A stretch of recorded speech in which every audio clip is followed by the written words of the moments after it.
Hello and welcome to Math 1460 Mathematics for Business Analysis. This video is a little way to help you get started with the course. Now the first thing you do is after you've logged into the course on eLearn, because one thing, everything for the course is located in your eLearn course shell. You go to the content area. Now when you first go in the content area, these weekly modules will not be showing up for you, but they will after you've completed this course overview survey with a score of 100%. Now one thing, you have an unlimited number of attempts, there's only 10 questions, so that's not too hard of a thing to do. But first thing you do is you make sure you go through the material located in your course overviews section. Now the course overview section, the first thing is there's the syllabus. Now in the syllabus you'll have, let's see, the course information, which tells you, well, like the course information. For this course you do need a webcam, a scientific calculator, and a MyMathLab Access Kit. One thing that I'll mention again is that if you have a Chromebook or an iPad and that's what you only use for the course, you will need to borrow a laptop from Sinclair because the online proctor system is not compatible with Chromebooks or with iPads. So here's the information about the course and about the textbook. You'll need a MyMathLab Access Kit when you buy the textbook. There's the faculty information here, which will be with your instructor's information, their contact information. The course outcomes. Now the next section is one of the most important sections in the entire course, and that's the course requirements section, which has all of the assignments plus their due dates.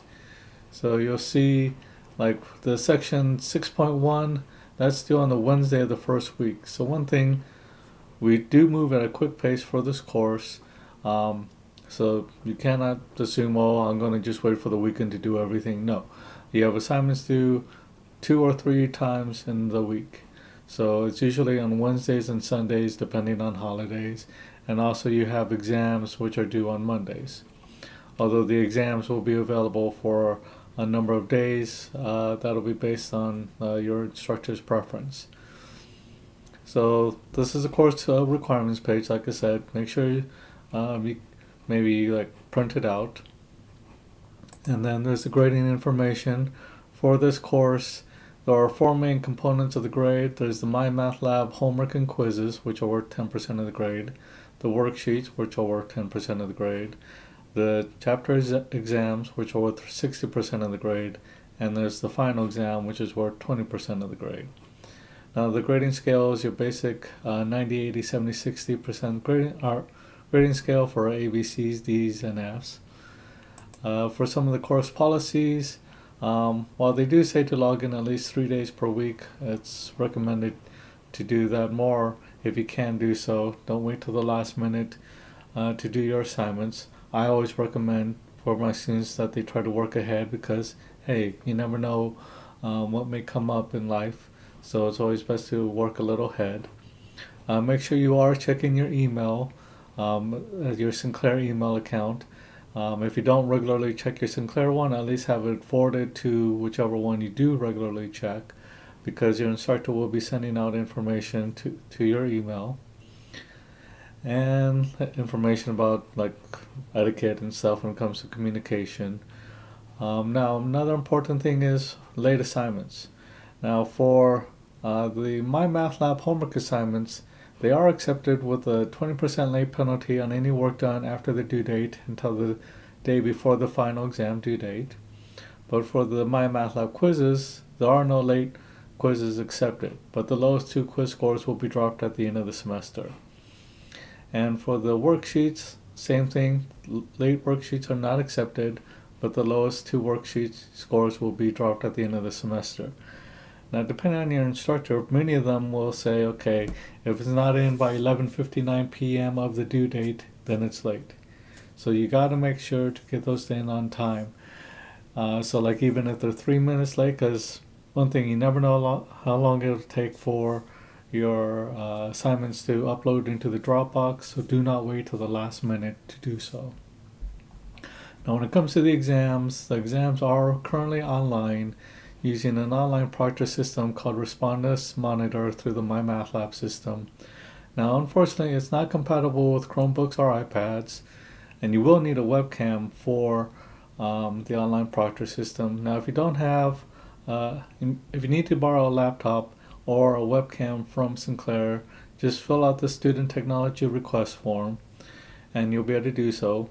But do that as soon as possible because you never know how long it may take to get the technology.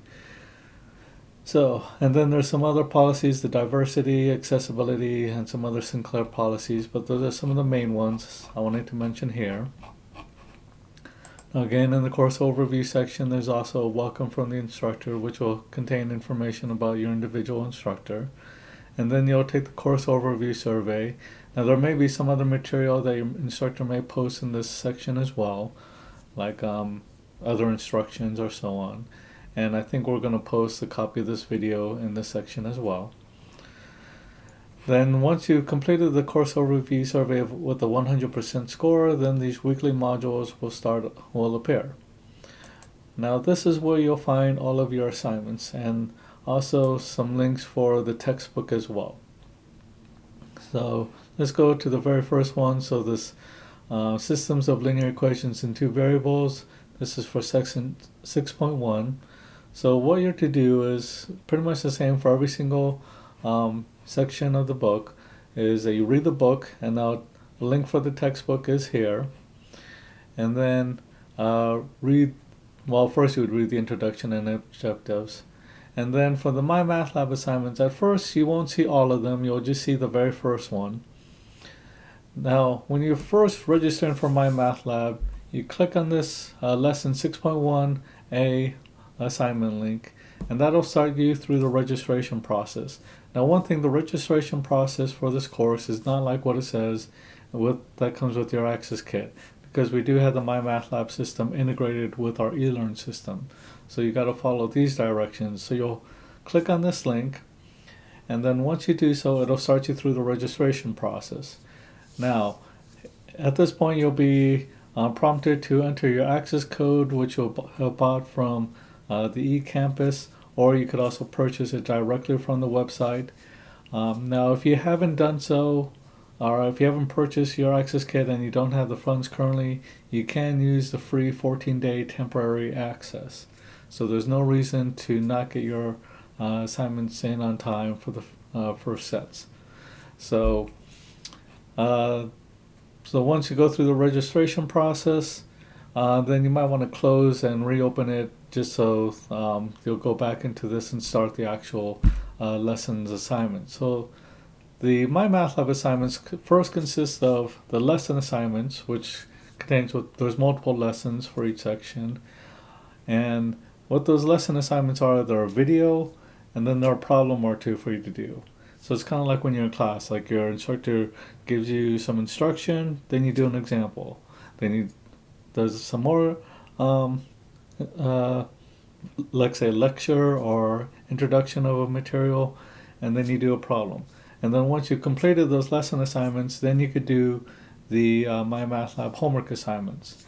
Then once you've completed the MyMathLab homework, I think you need to have a score. I can't remember if it's 80 or 90%. It'll show up to you on the MyMathLab homework assignment. It'll tell you under what you need to be able to access the quiz. So once you complete the homework assignment, then you could do the quiz. But you should always strive for the 100% on the homework assignment, by the way. With the quiz, you have multiple attempts. I think there are 3 attempts you have for each quiz, and they're timed, I think, 30 minutes long. And then once you've completed the quiz, then you could do the worksheet assignment. Now, in the worksheet assignment, they're located within these assignment drop boxes, like the PDF version of the worksheet is here. And then what you'll do is let's say, print out the worksheet, or you could copy it on by hand onto a blank piece of paper, and then you'll complete it. And then using an app like Genius Scan, or I think there's Cam Scanner, and there's some other ones where with the app you'll take pictures of your completed work, and it'll save it as maybe a single PDF file, and then you'll submit those PDF files or other files into the Dropbox. Some students also type out the work, and that's fine as well. So you'll submit those completed worksheets in the Dropbox. Make sure, again, they must be in on time. And that's what you'll do for the first assignment set. And there's also a discussion where you'll introduce yourself to the rest of the course. I got to put it back in. It seems like it's missing right now. And then for the next set, same thing. Read the book. There'll be the lessons, the My Math Lab assignments, which again are lessons, then the homework, then the quiz will show up, and then the assignment worksheet. And again, make sure to get them done by the due dates. Now in some of these sections, there's also these learning activities, which are additional videos if you need some additional help with some of the topics.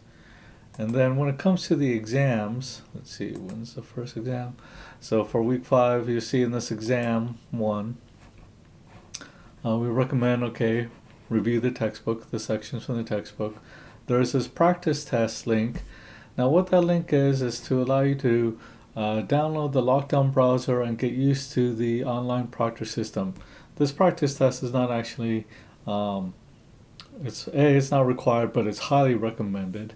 And it's not to actually get you ready for the test, it's to get you ready and used to using the online proctor system, because there's been so many times when students said, oh, I waited till the last minute and I couldn't get the lockdown browser to work or whatever.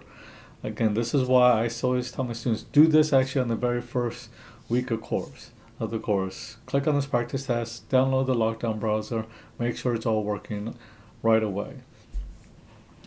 Then there's the exam 1 review assignments. So the review assignments are the best way to prepare for the exams. They're just like the homework assignments, and they are required for you to do those. And then the actual exams links are here. They may not be available until a certain window of time, depending on your instructor. Now, when you take the exams, you make sure you have your picture ID, a blank piece of paper for your neatly organized work, obviously something to write with, and a scientific calculator. You cannot use a graphing calculator. And once you've completed the exam, one thing before I even said that, make sure at the beginning of the exam that you clearly show your picture ID up to your webcam. That's for the identity verification that is required, because we've got to make sure that the right student is taking the exam. But now once you've completed the exam, then again, using something like Genius Scam or one of those other apps, you'll submit your completed work in this exam 1 work assignment Dropbox. Make sure you do that immediately after you complete your exam, because again, your instructor may not accept the work if it takes too long of a period of time for you to turn in your work. And that's the basics of the course. Now, we hope you all have a good semester.